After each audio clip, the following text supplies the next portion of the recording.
Hello. How is everyone doing? How are you? Thank you for subscribing. It's Karibara Michael as usual.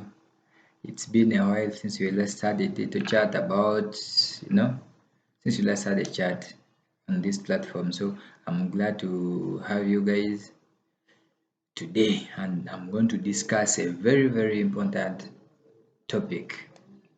It's very important to us as Africans. But before I start, I thank you for subscribing, liking, and watching my videos. Please recommend them to your friends. Advise we are ready for feedback and we are ready for improvement. If you see anything that we need to improve on, please feel free to communicate to us. We will improve. It is just the beginning. So we want to start on a. We don't want to be big-headed. Don't want to be. We receive all your comments, and those who are concerned and give us a call, we appreciate, and those who motivate us, we are thankful for that. Today I'm going to discuss a very important topic, and this is very serious. This is very serious to the extent now it's becoming more clearer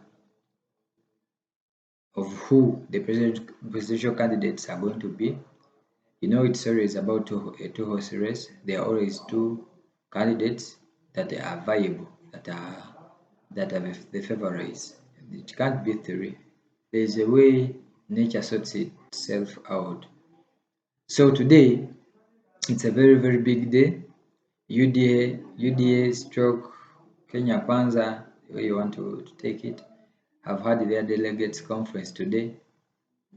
And I saw William Ruto swearing in as the flag bearer of UDA, and definitely he will be the flag bearer and the candidate of Kenya Kwanza, because I think everyone that joins knows Ruto is now the formidable force, and actually I envy that guy. There is a way he has defied almost every odds. By now, me personally, I thought they would have weakened him the way Uhuru started in 2018 to decamp him, the way he started to decapitate him. I thought by now would be, but the guy is growing stronger, and his guys are joining him day and night. Politicians are joining him, and I believe by the time we reach 9th of August, things will have changed. So now, Kalonzo Musyoka on Saturday struck a deal with Azimio. It wasn't a shocker for me because I knew it was coming. He had no way to go. But the challenge is he ran. The best option for him was to run until to the ballot, was to go up to the ballot.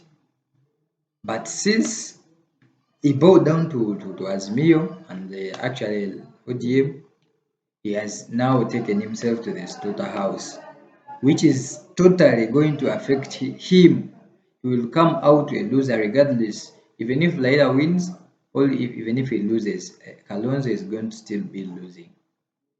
Because now the challenge is, if Laila and Uhuru twisted him to support Raila, that means the bargaining power is low. Up to now, you see him saying he didn't even understand what the deal he signed at KICC. So what type of leader can even append his signature on a document he hasn't even read and understood very well? So this shows you the cruelty of the politician. That's why I don't trust any politician whatsoever. Anyone that contests for any position, never trust that person. It was Kalonzo himself that said he would be a fool to support Raila for the third time. But when I saw him on the podium singing Azimio's songs, and I was of course we knew it would happen, but politics is just, and he's okay with it. That's what bothers me. And everyone is okay with it. They were demonizing him, but after he joined, now he's a saint, now he has no problem, now, And I really don't understand that. There's a talk that the governor of Kitui, Charity Njiru, didn't want Kalonzo to join. I think they want to replace Kalonzo in that Cumberland. I believe Professor Kifuta Kibwana, Alfred Mutua, I think they were joining forces to make sure. But the challenge is maybe they failed to agree on who is going to be the next kingpin. That's what I believe. But I believe they wanted him out in the Azmio, such that even if Azmio wins, one of them will be the one to give positions. So if you give positions in politics, you're the one that has the power.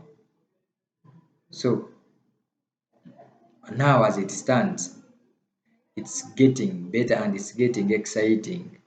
I don't know if everyone can say that, but it's getting exciting and clear lines of battle are being drawn.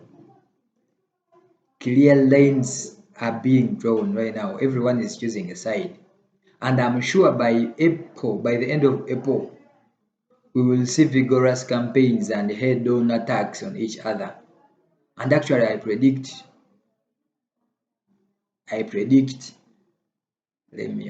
should not say that, but me, according to way I see things, I'm seeing extrajudicial killings. People are going to die.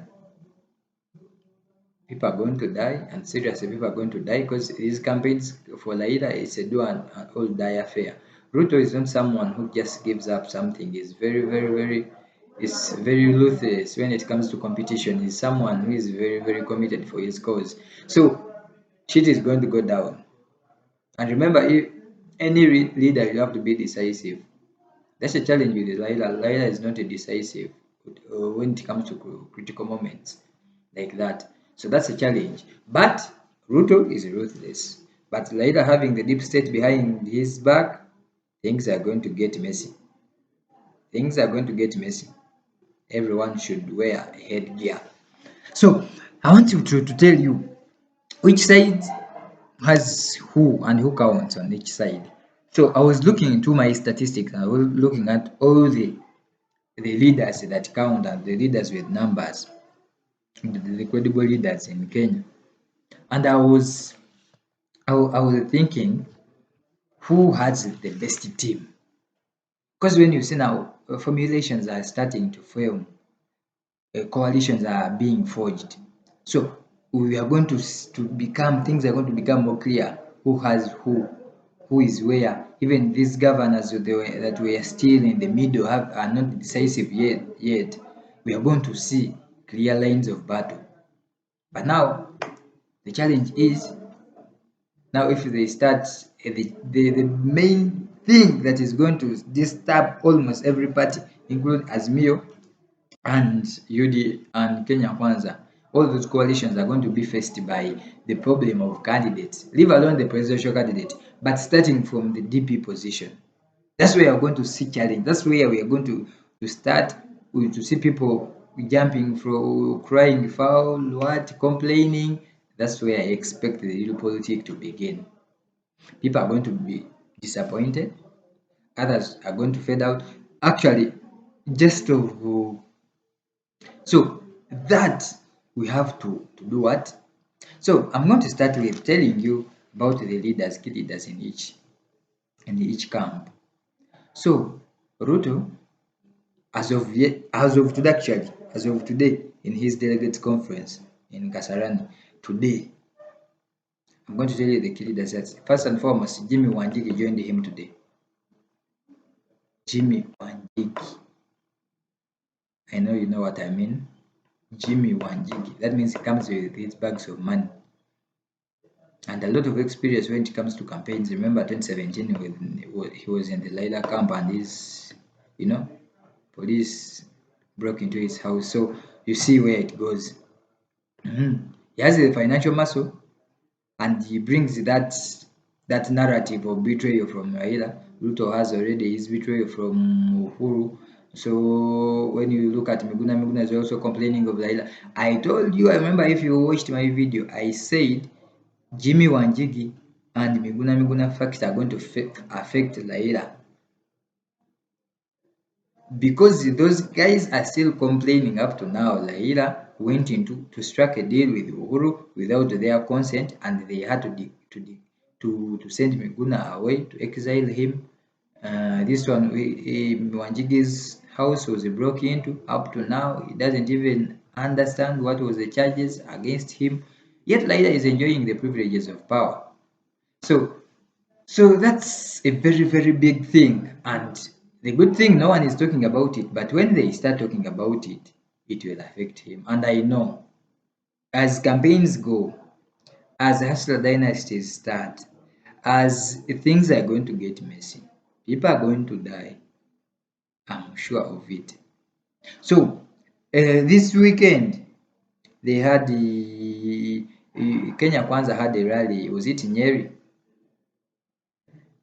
And I was on the set watching. Do you know what I saw? I saw William Kabogo. His party, what is his party? I forgot. I forgot the party name.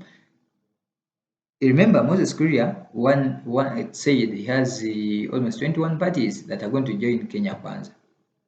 So with hizi chama cha kazi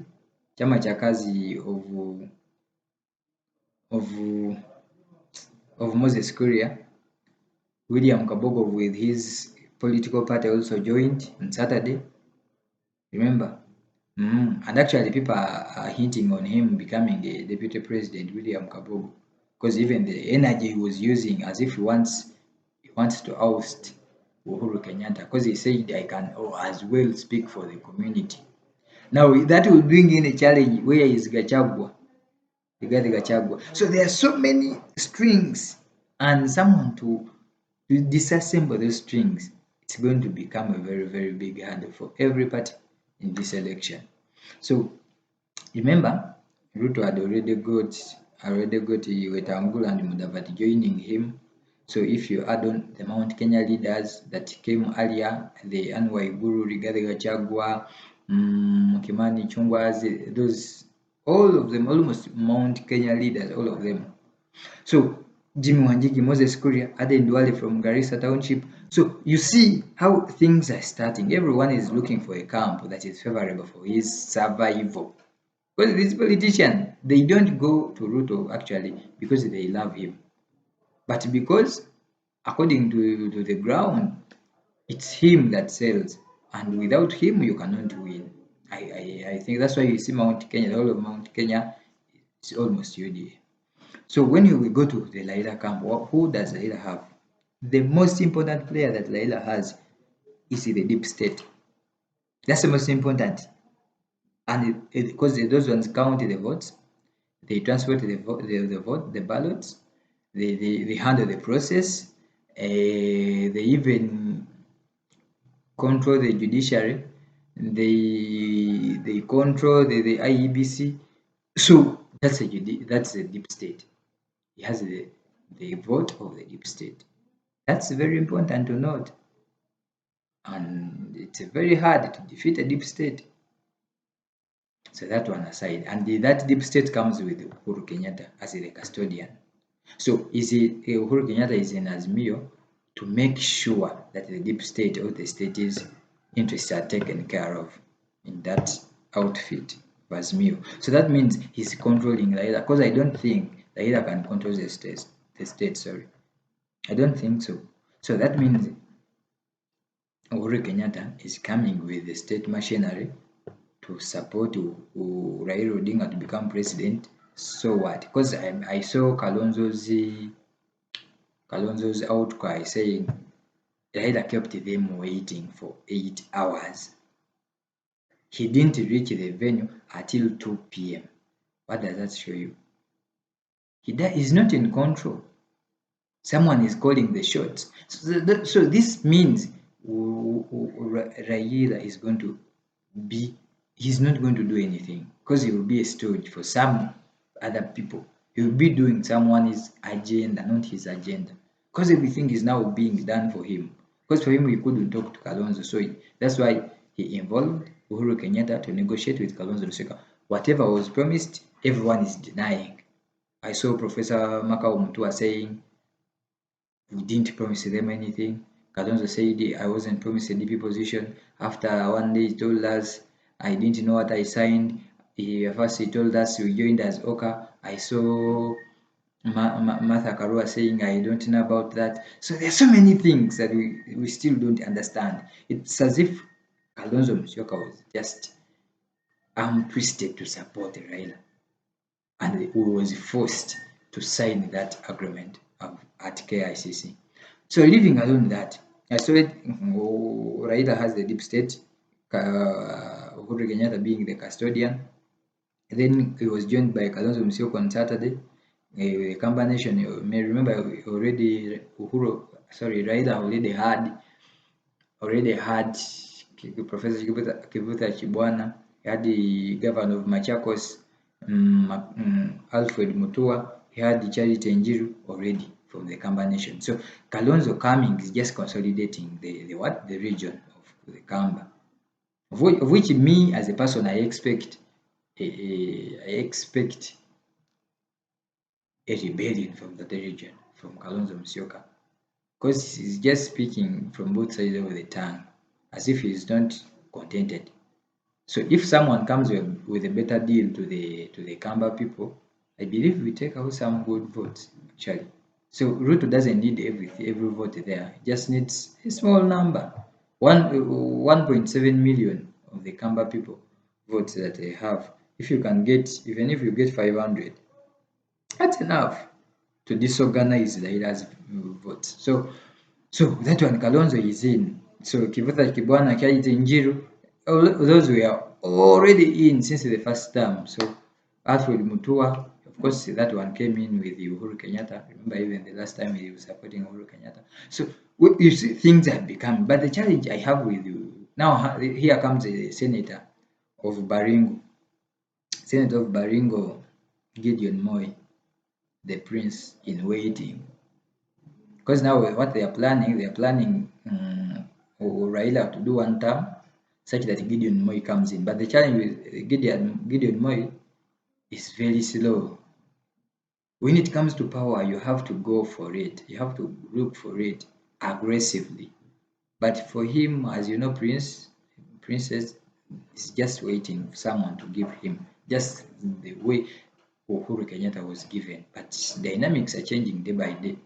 And I think Kalonzo Musyoka, by the way, according to the deal and the way I saw, this Kalonzo Musyoka, maybe he will be cloned again. This is a challenge I have with these people. If someone lied to you once, how sure are you that he won't lie to you again? So that's a challenge I have. I saw Kalonzo Musyoka excited about joining Azimio. Kumbe is just joining the slaughterhouse of those guys. As it stands, I'm enjoying it. Every corner is equipping itself. Every team is, this is a transfer period.